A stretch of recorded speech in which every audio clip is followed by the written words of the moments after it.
In the dead of night, the world held its breath, and then it shattered. History did not whisper.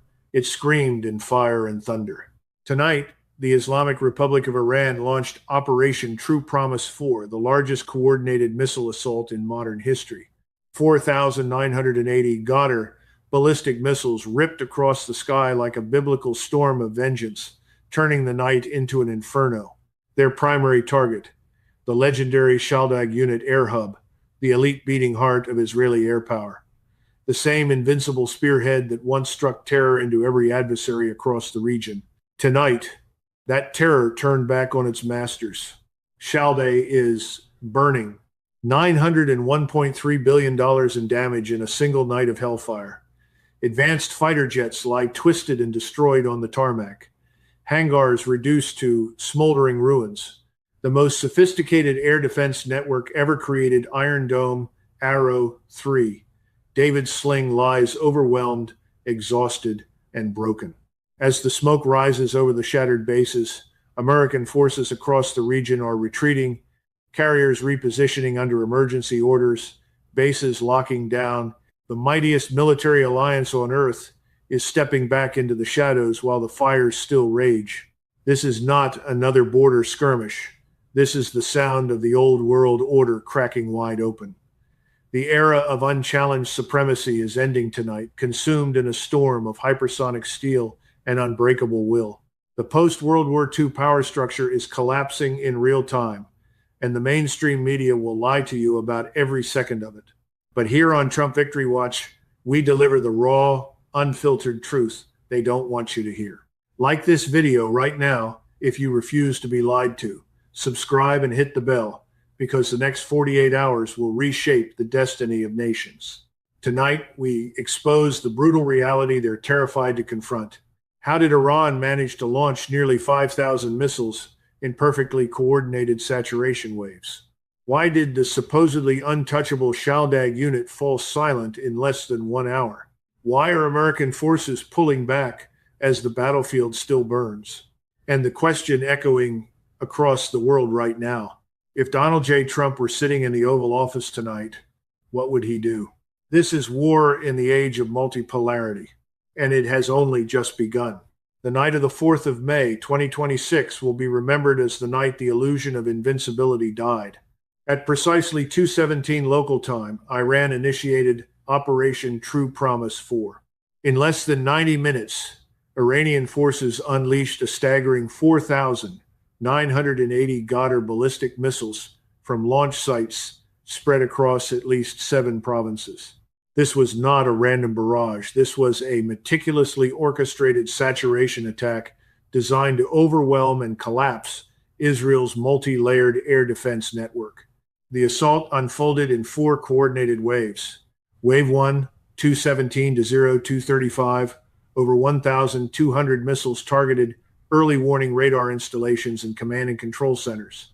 The goal was simple but devastating: blind the defender before the main blow landed.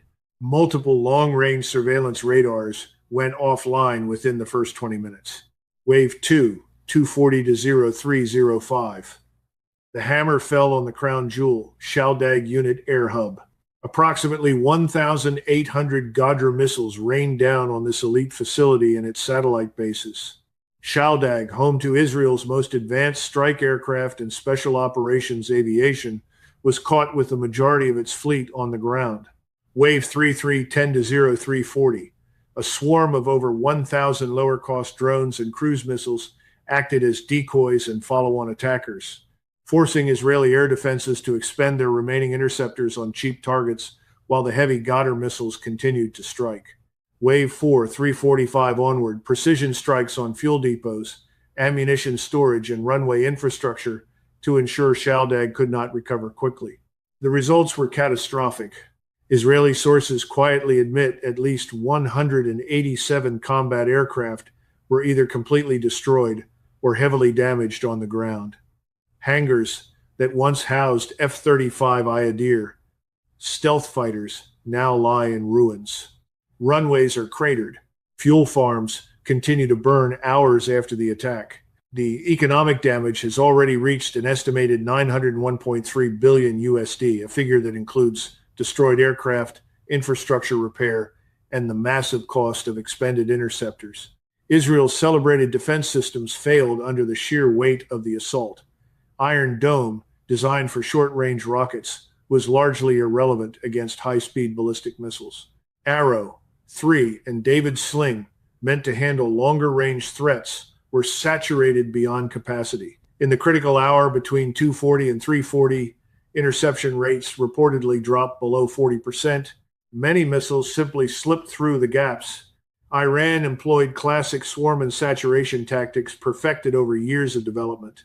By launching from dispersed mobile sites and mixing ballistic missiles with drone decoys, they forced Israel to make impossible choices: which threats to engage and which to let through. The Ghadr missiles, traveling at speeds exceeding Mach 5 with terminal maneuvering capability, proved extremely difficult to track and intercept.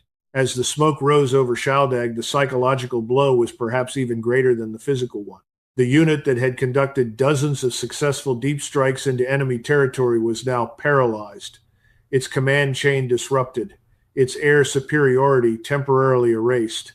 Meanwhile, American forces monitoring the situation from bases in the Gulf and the Mediterranean made a calculated decision. Several forward-deployed units began repositioning. Carrier strike groups adjusted course away from the immediate danger zone. Pentagon spokesman described the moves as force protection measures, but the message on the ground was unmistakable. The United States is not rushing in to rescue its ally this time. This was not a minor exchange of fire. This was the largest single ballistic missile attack in history, executed with shocking precision and scale. It exposed the hard limits of even the most advanced defensive technology when faced with overwhelming numbers and determined will. The old rules of engagement have been rewritten in flames. At the core of this historic assault lies a weapon that just rewrote the rules of modern warfare: the Ghadr ballistic missile. The Ghadr is not some crude, inaccurate rocket. It is a sophisticated, road-mobile, solid-fueled ballistic missile developed entirely by Iranian engineers. With a range of approximately 2,000 kilometers, it can strike deep into Israel from launch sites scattered across central and western Iran. Its re-entry vehicle travels at speeds exceeding Mach 5 over 6,000 kilometers per hour, making it nearly impossible for most traditional interceptors to achieve a clean kill in the terminal phase. What makes the Ghadr truly dangerous is its combination of speed, maneuverability, and cost efficiency. Unlike older liquid-fueled missiles that require hours to prepare, the Ghadr uses solid propellant, allowing launch within minutes of receiving the order. In Operation True Promise 4, Iran demonstrated the ability to fire nearly 5,000 of these missiles in coordinated waves from mobile transporter erector launchers hidden in underground facilities and dispersed desert sites. The missile features advanced terminal guidance with inertial navigation, GPS-assisted updates, and optical seekers in its most modern variants. This gives it a reported circular error probable of under 50 meters, precise enough to target specific hangars, runways, and command bunkers at Shaldag. Several upgraded Ghadr H variants are believed to incorporate rudimentary, multiple, independently targetable re-entry vehicle, MIRV technology, allowing one missile to release multiple warheads, further complicating defense calculations. Now compare this to Israel's defensive arsenal. The Arrow 3 system, jointly developed with the United States, costs roughly $2.5 to $3 million per interceptor. David's Sling sits around $1 million per shot, while even the short-range Iron Dome missile exceeds $50,000 each. Iran's Ghadr missiles are estimated to cost between $50,000 and $150,000 per unit, a staggering 20 to 50 times cheaper than the interceptors sent to stop them. This is the brutal mathematics of asymmetric warfare. Iran forces Israel and its allies to spend billions defending against weapons that cost tens of millions to produce in volume. In one night, Israel may have expended interceptors worth hundreds of millions of dollars, while Iran's total launch cost likely remained under $500 million. Iran's technological achievement is even more remarkable because it was built under decades of international sanctions. No imported Western engines, no American guidance systems, no European electronics. Every component from solid rocket motors and composite materials to advanced seekers and warhead design was developed domestically through a network of military research institutes and universities. This self reliance stands in sharp contrast to Israel's heavy dependence on American technology. The F 35 stealth fighters parked at Shaldag rely on U.S. software updates, spare parts, and maintenance support. When the missiles started falling, many of those billion-dollar aircraft were sitting ducks on the ground, unable to scramble in time because their airbase had been blinded and cratered. The Ghadr also benefits from years of iterative improvement. Earlier models evolved from the Shahab 3, but today's Ghadr incorporates lessons from the Syrian and Ukrainian conflicts, including better electronic countermeasures and decoy deployment to confuse radar systems. Some reports suggest Iranian engineers have integrated hypersonic glide vehicle technology in follow-on versions. Though the bulk of this attack used high supersonic maneuvering re-entry vehicles, the psychological and strategic impact cannot be overstated. For decades, Western analysts claimed Iran's missile program was all quantity, no quality. Tonight proved the opposite. When quantity is paired with sufficient quality and overwhelming numbers, it defeats even the most expensive Western defense systems. This attack was not an act of desperation. It was the calculated demonstration of a mature, industrialized missile power that has mastered the art of mass production and saturation tactics. Iran has shown the world that a sanctioned nation can build a credible deterrent capable of challenging regional superpowers without relying on foreign patrons for its core strike capability. The age of billion-dollar air defenses facing $1,000 missiles has arrived, and on the 4th of May, 2026, that new reality was written across the burning skies over Shaldag in fire and steel. This was the exact moment the war crossed the point of no return.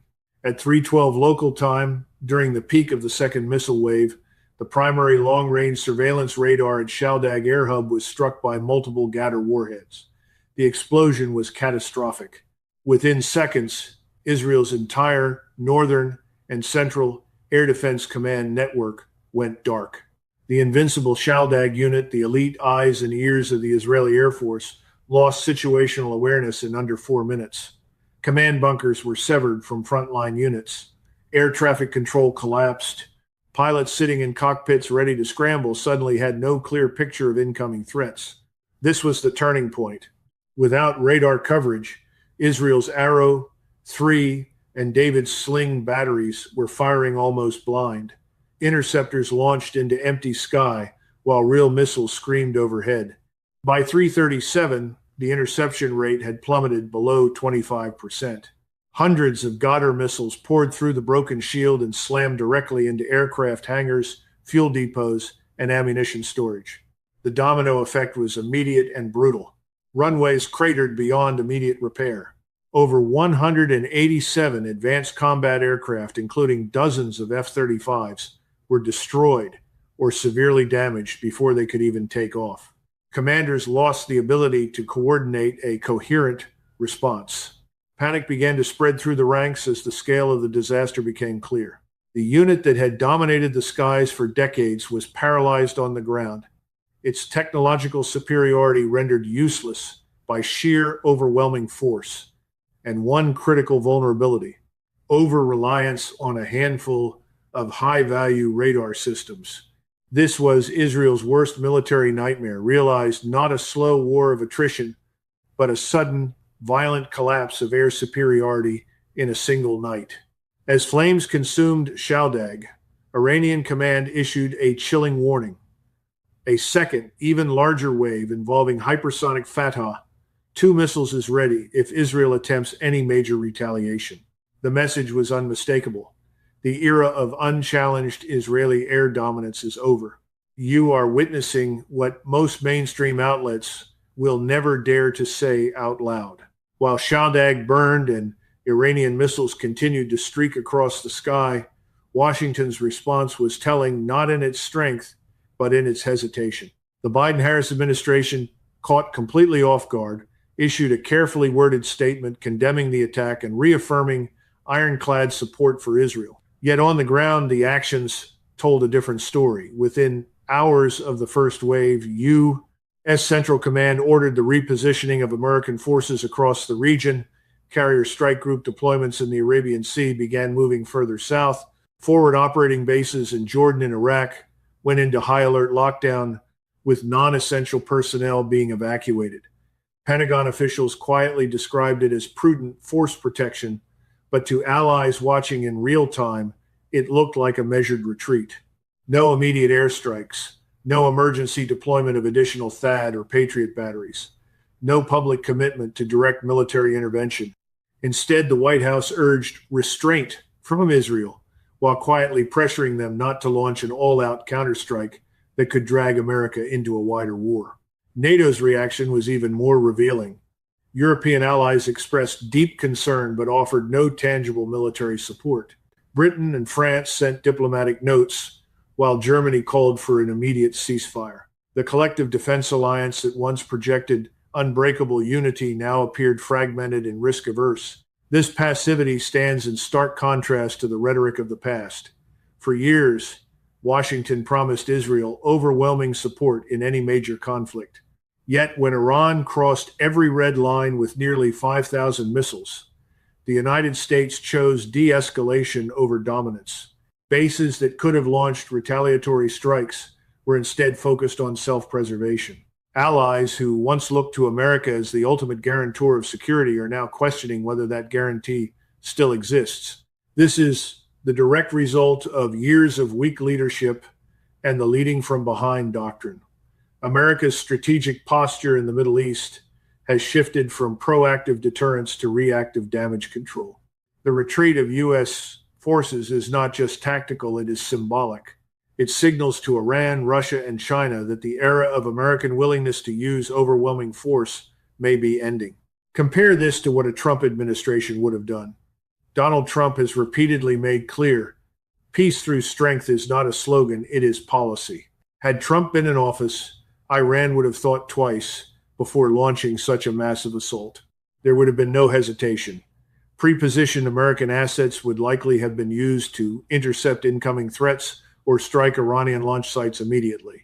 The message would have been unmistakable. Attack our allies, and you attack us. Instead, today we see hesitation, evacuation, and carefully crafted statements. The old unipolar order, where America dictated terms through raw power, is being tested like never before. Washington's allies in the region, from Saudi Arabia to the UAE, are watching closely. Many are already hedging their bets, quietly opening channels to Moscow and Beijing. The geopolitical reality is harsh. When the United States steps back, vacuums are filled by others. And right now, that vacuum is being filled by fire from Iranian missiles and the growing confidence of the Russia-China-Iran axis. While the fires rage over Shaldag, two silent spectators are watching with deep satisfaction: Russia and China. Moscow and Beijing have not fired a single missile, yet they are among the biggest strategic winners of this night. Iran's devastating assault is the direct result of years of quiet but decisive support from both powers. Russia has played a critical role. Iranian Ghadr missiles incorporate Russian-derived guidance systems, solid fuel propulsion technology, and electronic warfare countermeasures refined through the Ukraine conflict. Intelligence sharing between Tehran and Moscow is believed to have helped Iran map Israeli air defense weaknesses in real time. Russian satellites reportedly provided targeting data during the operation. For the Kremlin, this is perfect proxy warfare. Iran bleeds Israel and exposes Western vulnerabilities, while Russia conserves its own forces. China's contribution runs even deeper. Beijing has become Iran's economic lifeline, purchasing millions of barrels of discounted Iranian oil every day. Chinese companies have supplied advanced electronics, dual-use components for missile guidance, and fiber optic systems used in Iranian command networks. While publicly calling for restraint, China has quietly encouraged Iran's boldness, viewing this conflict as a valuable stress test for American power. This is classic proxy escalation. Iran is not acting alone. It is the forward spear of a growing Eurasian axis. Russia provides military know-how. China provides economic oxygen and technological pieces, and Iran supplies the blood and firepower. Together, they are systematically dismantling the old American-dominated order in the Middle East.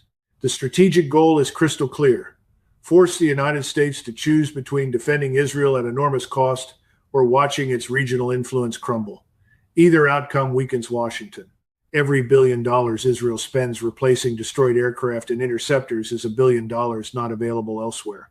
Every American carrier forced to reposition sends a message of declining resolve to allies across Asia.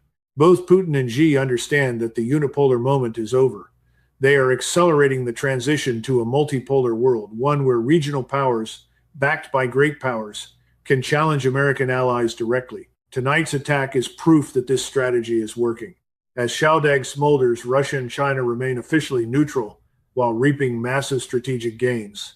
They have exposed the limits of American power projection, tested the strength of the U.S.-Israel alliance, and demonstrated that sanctions and isolation can be overcome through alliance building.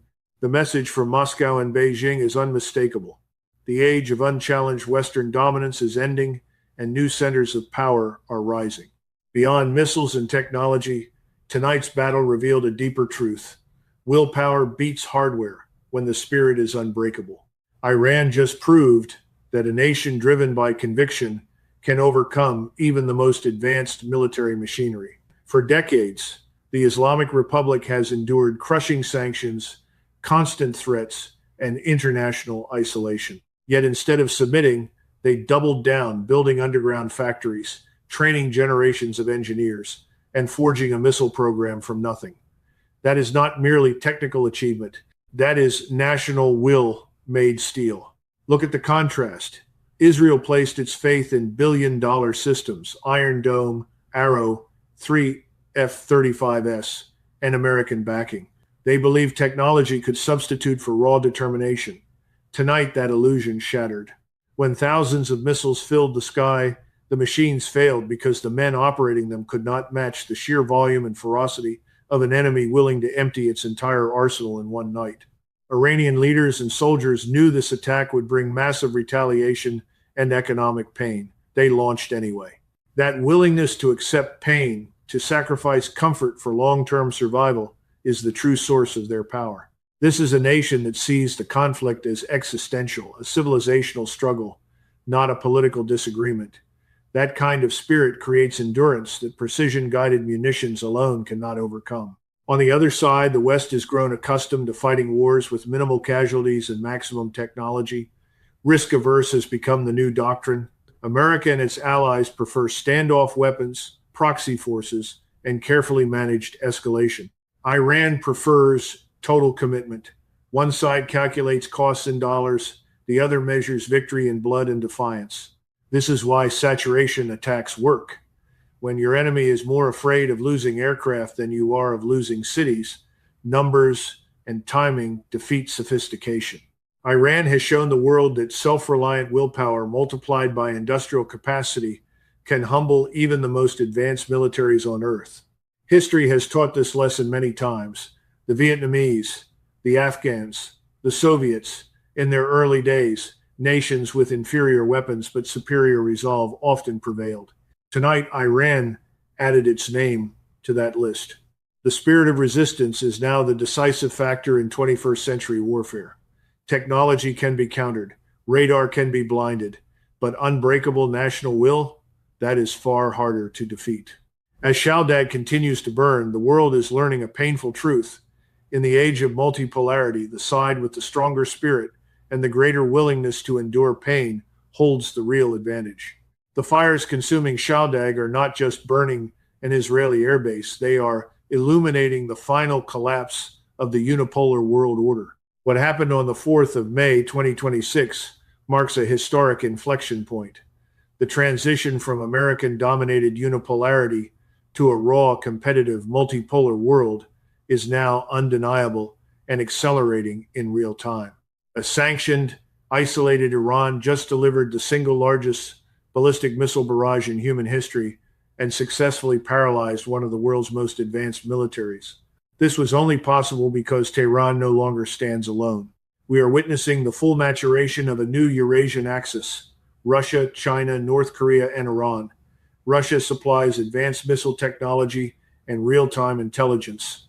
China provides economic lifelines, dual-use components, and diplomatic cover. North Korea contributes battle-tested ballistic missile designs and ammunition. Iran delivers the manpower, territory, and willingness to strike.